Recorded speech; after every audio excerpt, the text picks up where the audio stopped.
दोस्तों, क्या आपने कभी गुटखा बनते देखा है? और क्या सच में गुटखा में कांच का मिश्रण भी मिलाया जाता है? और किस जगह बनती हैं आपको पता है? तो दोस्तों, इसको बनाने के लिए सबसे पहले इस्तेमाल किया जाता है सुपारी का।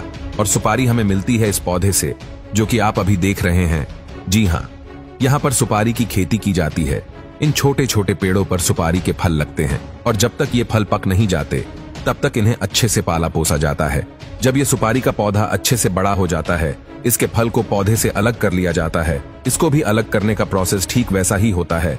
इसको आप पीट कर पेड़ से अलग किया जाता है।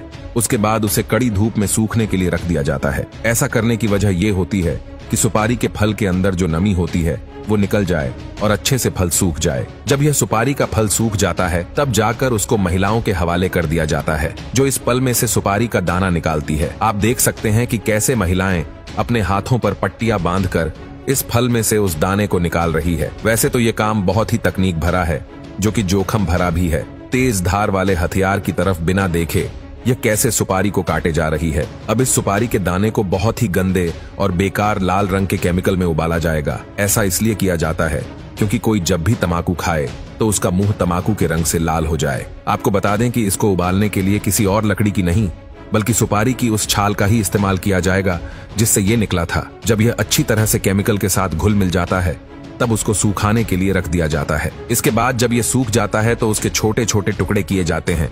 अब ये सुपारी तो तैयार हो गई है, मगर अब बारी है उसमें मिलाए जाने वाले तंबाकू की। तंबाकू को शुरू में बाहरी फ्रेम में उगाया जाता है, जिसे सीडबेड कहा जाता है।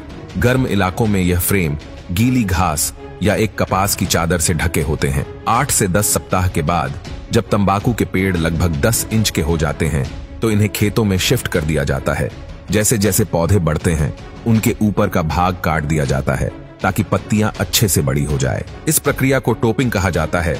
90 से 120 दिन के बाद तंबाकू के पौधे कटाई के लायक हो जाते हैं। इसके बाद इन पत्तियों को फैक्ट्री में शिफ्ट किया जाता है, जहां पर इन्हें सुखाया जाता है, जिसको करने के लिए कृत्रिम गर्मी यानी कि आर्टिफिशियल हीट का इस्तेमाल किया जाता है। जब यह भूरे रंग की हो जाती है तो इन्हें अलग करके छोटे छोटे टुकड़ों में बांट दिया जाता है, जिससे ये असली तंबाकू के रूप में आ जाती है। और तंबाकू के अंदर कांच डाला जाता है। उसको डालने के लिए कांच की बोतल को मशीन के अंदर डाला जाता है और फिर मशीन उसको इतना बारीक पीस देती है कि ये एक पाउडर बन जाता है।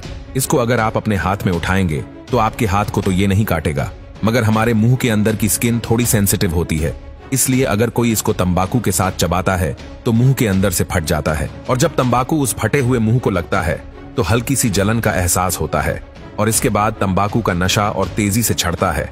इसके बाद सुपारी के मिश्रण और तंबाकू के पदार्थ को कथा पान मसाला के साथ एक कांच का पाउडर मिलाकर मशीन के अंदर डाल दिया जाता है। फिर इन्हें पैकेजिंग के लिए भेज दिया जाता है और छोटे छोटे पैकेट्स में रैप किया जाता है। तो दोस्तों, यह था पान मसाला बनाने का पूरा प्रोसेस। आपने देखा, इसमें सारी चीजें वो डाली जाती हैं जो हमारे शरीर को नुकसान पहुंचाने वाली होती हैं।